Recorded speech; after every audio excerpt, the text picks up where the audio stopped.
الحمد لله رب العالمين، سبحانه وتعالى أنزل كتابه القويم على قلب رسوله الكريم، فكرم به سيدنا على الأولين والآخرين، وجعل من يقرأه في أعلى عليين مع النبيين والصديقين والشهداء والصالحين. وبعد، فدراسة متشابهات القرآن كانت وما زالت محل عناية كثير من العلماء، لأنها تبرز عمق الإعجاز القرآني وبلاغته، إذ تسلط الضوء على كيفية تناول النصوص القرآنية لمواضيع متعددة من زوايا مختلفة. وتؤدي دراسة المتشابهات القرآنية إلى تمكن الحفظ عند الطلاب ورفع مستواهم.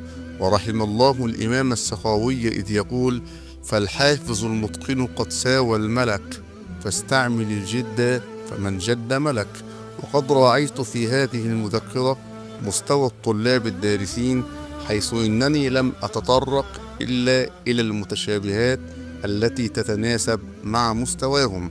وبعد دراسة هذه المذكرة وتخطي هذا المستوى، ستكون هناك مذكرة أخرى بإذن الله لمستوى آخر.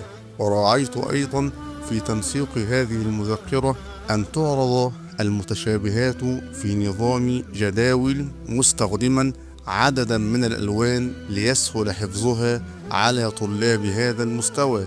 وأقول كما قال الإمام السخاوي رحمه الله: لا أدعي أني حصرت المشكلة، لكنها معينة لمن تلا.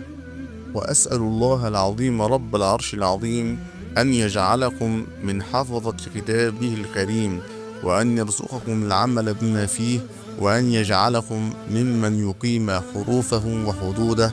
وأسأله سبحانه وتعالى أن يرزقنا الصدق والإخلاص في القول والعمل، وأن يجعل عملنا خالصا لوجهه الكريم. وصلى الله وسلم وبارك على سيدنا محمد النبي المبارك، وآخر دعوانا أن الحمد لله رب العالمين.